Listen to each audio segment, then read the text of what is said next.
వెడుతున్నామండి అన్నారు అనుకోండి, మీ అందరినీ వెళ్ళి అక్కడ నించొమ్మంటే మీరందరూ ఏం చేస్తారు? ఏదో పెద్ద గుంపు కింద నిలబడతారు.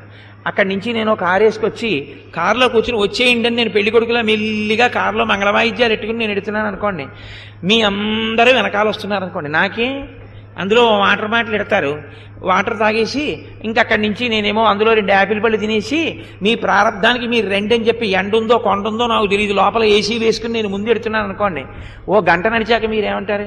వీడిలో రామాయణం చెప్పింది, వీడికి మనం నీళ్లు తాగామో పండ్లు తిన్నామో ఏమిటో తెలియదు, వాడు ఏసీ కారు ఎక్కాడు కాబట్టి అలా తిప్పుతున్నాడు మనని తప్ప, మనం నీళ్లు తాగామో మనం తిన్నామో పడిపోతామో కళ్ళు తిరుగుతాయో ఎన్నింటికి బయలుదేరాలో వీడికి ఏం అక్కర్లేదంటారు. ఊరిరిగింపు అంటే దానికి ఒక లక్షణం ఉంటుంది.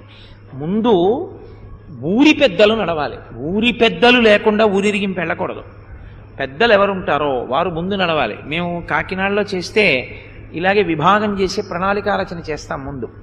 ముందు కొంతమంది పెద్దలు వెడుతుంటారు, ఆ వెనకాతల వేద పండితులు మంగళవాయిద్యాలు పెడతాయి, మంగళవాయిద్యాలు వెనక వేద పండితులు పెడతారు, వేద పండితులు వెనక కన్యపిల్లలు పెడతారు, కన్యపిల్లలు పేలాలు జల్లుతూ పెడతారు దేవతలకు ఆహ్వానం చేసి, వెనక సువాసినులు పేలాలు జల్లుతారు, కన్యపిల్లలు పిండి వంటలు పట్టుకుంటారు, పిండి వంటలు పట్టుకుని ముందు నడుస్తూ ఉంటారు, ఆ వెనక పురుషులు పెడతారు. మధ్యలో ఎప్పుడూ కూడా ఊరిరిగింపునకు కేంద్ర స్థానంలో ఆ ఉత్సవం దేని సంబంధమో ఆ మూర్తి మధ్యలో వెళ్ళాలి.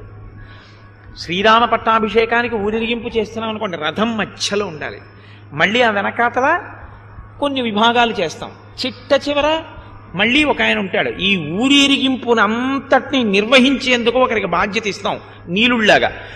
ఆయన మొట్టమొదట్లో ఉండి ఒక పెద్ద పతాకాన్ని పట్టుకుని, ఆయన కారు ఎక్కకూడదు, 2 వీలర్ మీద పెడుతుంటాడు ఆయన పెద్ద పతాకం పట్టుకుని ఆయన ఈల వేస్తాడు. ఆయన ఈల వేస్తే ఊరిరిగింపు అంతా కదులుతుంది. ఒక పాము కదిలినట్టు అది కదిలితే అంతే, వెనక అంతా కదులుతుంది. ఆయన ఆగాడనుకోండి మొత్తం ఊరేగింపు ఆగుతుంది. దేనికైనా ఒక ప్రణాళిక రచన ఉంటుంది.